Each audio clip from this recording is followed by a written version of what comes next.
का आवाज आ रहा है। क्या हुआ बहू, तुम क्यों रो रही हो बेटा? मम्मी जी, सभी बहनें अपने अपने भाई की कलाई पर राखी बांधती है, पर मैं नहीं बांध पाती हूँ। लेकिन बहू, तुम तो हर रक्षाबंधन में अपना मायके जाती थी। हाँ मम्मी जी, मैं जाती तो थी, लेकिन मेरी सौतेली माँ हमको गेट पर से ही भगा देती थी, ये बोलकर कि तुम्हारी माँ दुनिया से चली गई, अब तुम्हारे यहाँ कुछ भी नहीं है। तो मैं वहाँ से अपनी दीदी के घर चली जाती थी और मेरी दीदी सब कुछ दे के हमको विदा करती थी। मैं वही लाके आपको दिखा देती थी। बहू, तुम हमसे कुछ मत छुपाया करो बेटा। भले ही तुम्हारी जन्म देने वाली माँ इस दुनिया से चली गई, लेकिन जो तुम्हारे नसीब से माँ मिली है वो हम है बेटा। हमको भी अपना दुख सुख बताया करो, हम भी तुम्हारी माँ है बेटा। चुप रह बेटा, हम तुमसे वादा करते हैं इस बार रक्षाबंधन में तुम अपने भाई की कलाई पर राखी जरूर बांधेगी।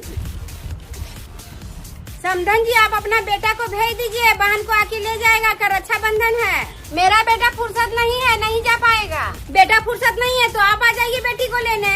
हम क्यों जाए लेने, हम तो उस सौतेली को कभी अपना बेटी बनाए ही नहीं। ठीक है समधन जी, बेटी नहीं बनाए हैं ना, तो आप गोतिया बना लीजिएगा। क्या मतलब? मतलब यही है कि आप बेटी को 2 दिन मान सम्मान प्यार नहीं दे सकती है, तो आपसे रिश्ता रख के क्या करेगी? वहाँ हिस्सा ले करके और आपका गोतिया बन जाएगी। ऐसा मत बोलिए समधन जी, अगर बेटी हिस्सा ले लेगी तो मेरा बेटा का क्या बचेगा, ये आप समझिए। हमसे गलती हो गया समधन जी, हमको माफ कर दीजिए, हम आ रहे हैं बेटी को लेने। ठीक है, आइए, फोन रखती हूँ। बहू, तुम्हारी माँ आ रही है तुमको लेने। अब कोई उपाय नहीं है, उस सौतेली को अपना बेटी जैसा मानना ही पड़ेगा। जा रहे हैं लाने।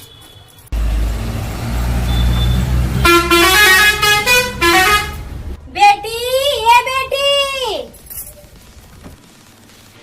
बहू आ गई तुम्हारी माँ, नीचे जाओ बेटा।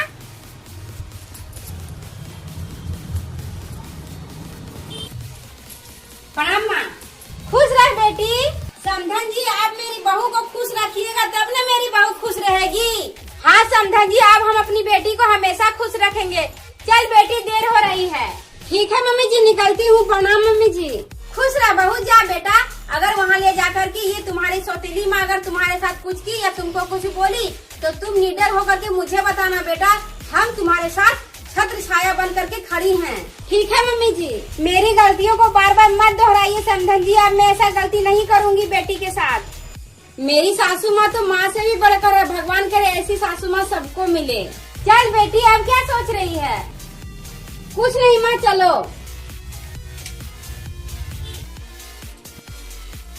लगता है मेरे धमकी से समधन जी पूरा डर गई है। ऐसे लोगों के साथ ऐसे ही करना चाहिए।